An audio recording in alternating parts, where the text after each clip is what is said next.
여러분, 예수님의 십자가를 기념하는 고난주간 3일째입니다. 아침 일찍 예수님이 성전으로 들어가십니다. 하루 종일 유대 지도자들과 논쟁을 벌이셨습니다. 먼저 논쟁을 시작한 사람들은 성전 당국자들인 사두개인들이었습니다. 어제 예수님이 하신 일을 따지고 싶었던 것입니다. 당신이 무슨 자격으로 성전에서 제물 파는 사람들의 일을 방해하고 금지시켰는가? 우리는 당신에게 그런 권한 준 적이 없어. 다음으로는 바리새인들이 논쟁을 이어갑니다. 이들의 논쟁은 단순한 다툼이 아니었습니다. 예수님을 진짜 랍비라고 추켜 세우면서 이런 질문을 던집니다. 가이사 황제에게 세금을 바치는 것이 옳습니까? 옳지 않습니까? 예수님을 반 로마 분자로 몰아가려는 의도가 너무나 분명하게 드러나 있습니다. 예수님은 당신에게 논쟁을 걸어오는 그들과 대화하시면서 너무나 답답하셨습니다. 멸망의 골짜기로 성큼성큼 걸어 들어가면서 그 길이 죽을 길인지 전혀 알지 못하고 있는 것이죠. 얼마나 안타까웠겠습니까? 화 있을진저 바리새인들이 하시면서 7번이나 탄식하십니다. 그들은 천국 문 앞에 서서 자기들도 들어가지 않고 들어가는 사람들로 가로막고 있는 그런 짓을 하고 있었던 것입니다.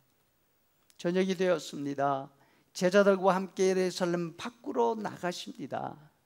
제자들이 저녁 햇빛에 비치는 황금빛 성전을 돌아보면서 감탄하면서 말합니다.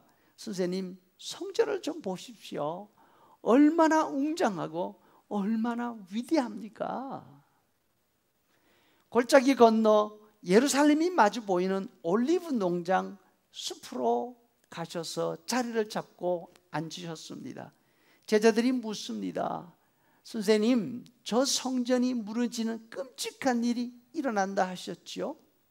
그 일이 언제쯤 일어날까요? 유대인들에게 7개의 화를 말씀하셨던 예수님이 그 올리브 숲에서 제자들에게 7가지 비유를 이야기해 주셨습니다. 무화과 나무 잎사귀 비유, 노아의 때 비유, 두 여인 비유, 두 종 비유, 10처녀 비유, 달란트 비유, 그리고 조금 전에 함께 읽은 양과 염소 비유 등이지요.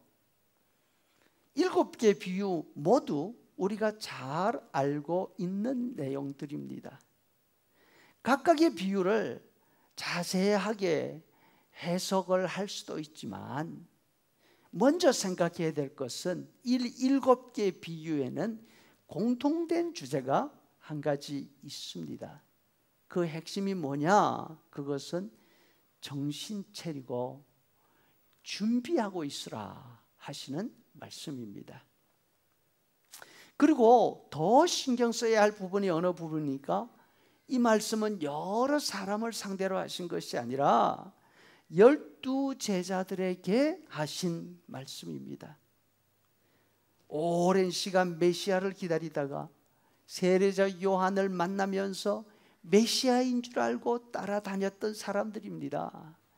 요한의 말을 듣고 요한을 떠나서 예수님을 따르던 사람들, 그 가운데에서도 예수님이 사도로 지명하신 사람들입니다.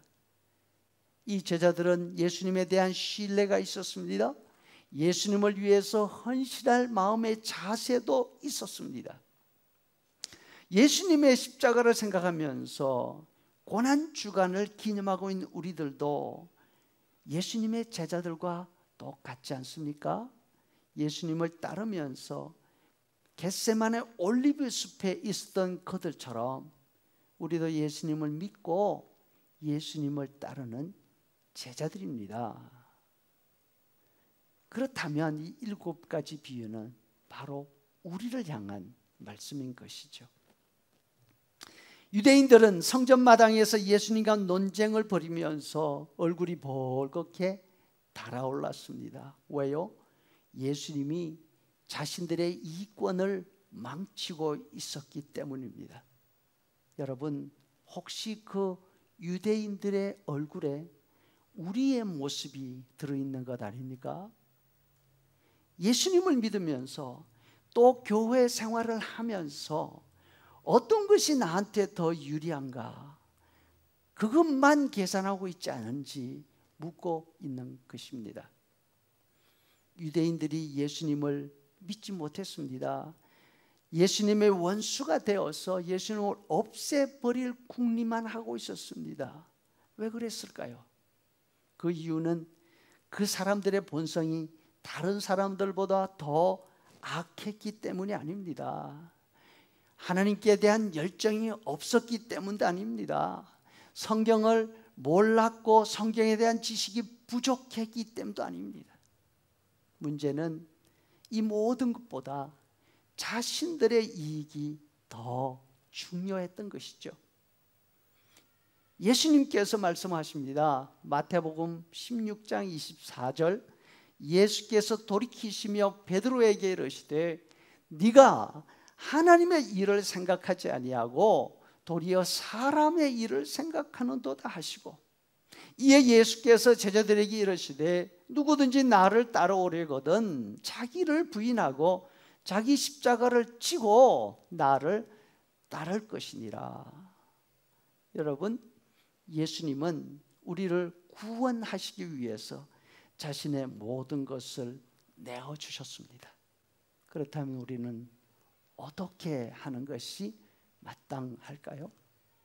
고난주간을 지나면서 우리를 위한 예수님의 사랑과 그 희생을 다시 한번 기억하는 귀한 시간이 되기를 바랍니다.